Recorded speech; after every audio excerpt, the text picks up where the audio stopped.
Mexico City is one of the most chaotic places on Earth. Over 20 million people are crammed into this sprawling, smog-choked metropolis. TV newsman Eduardo Salazar and his cameraman Jorge Pliego report on the city's traffic gridlock every day. I am in the helicopter all mornings. We do news traffic, and if there is an accident or something like that, we will report it. This morning, Pliego spots a fire on the railroad tracks below. We saw a huge column of smoke, and they told us that it was a crash, a big crash. Fuel tank crashed against the train. The fire was all around the train and all around the vehicle. You get excited and your adrenaline starts pumping.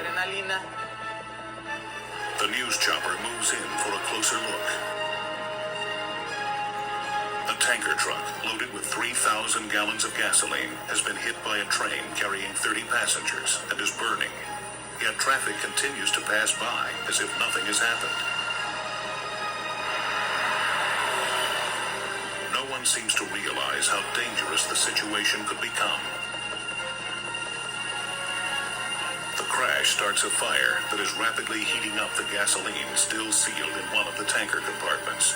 It is a potentially explosive situation, yet there's no sign of firefighters who were delayed by traffic.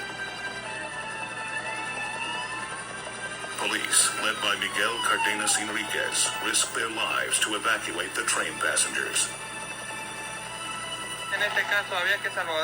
We had to take care of the people in danger. I mean, we as policemen cannot think about what can happen to us.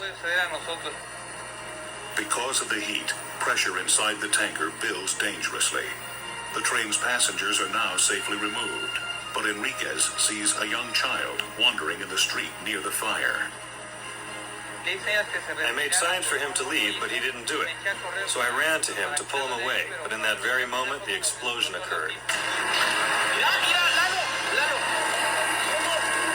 500 feet above the accident, Salazar and Pliego feel the heat of the blast. And suddenly, a huge explosion came all over the place. The big ball of fire was getting closer to the helicopter. So it was very scary for us. But you keep on recording. If the helicopter were closer, the fragments of the truck would have hit the helicopter. Down on the street, Enriquez shields the young boy from the blast with his body. The explosion wave threw me way to the other side of the street. I felt something burning me when I fell down. The boy is unharmed, but Enriquez and the other officers are seriously burned. But thanks to their efforts, there are no deaths. Firefighters arrive and attack the blaze with special foam. The fire is quickly extinguished. 4 weeks later, Enriquez and his men are back on the job, but still nursing their second and third degree burns. The accident happened at this busy rail crossing in the poor working class area of Campestro Guadalupana. On the morning of the crash, the neighborhood was busy as always, and traffic across the tracks was steady. Unfortunately, in a scene played out at rail crossings all over Mexico City, cars and trucks race to beat the trains. The problem was the truck driver. He tried to beat the train, but it is impossible.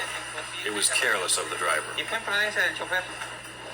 The decrepit state of Mexico's rail system is also to blame, says journalist Victor Staffron. The railroad has always been very, very old. There are trains from the 1920s, and that is why the signals have not been updated.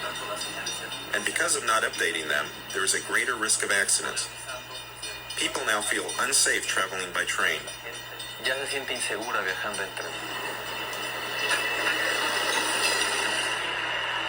The accident site has no barriers or flashing lights to warn of trains. In Mexico, there's many cross trains that don't have the signs, the correct signs, to alert the people, the drivers, that the train is going to pass. After the accident, the driver of the truck went into hiding to evade criminal charges. The number of trains using the crossing was cut back after the explosion, but thousands of badly marked crossings remain all across Mexico City. Until the railroad crossings are upgraded, many people in this crowded capital worry that it's only a matter of time before a similar incendiary incident happens again.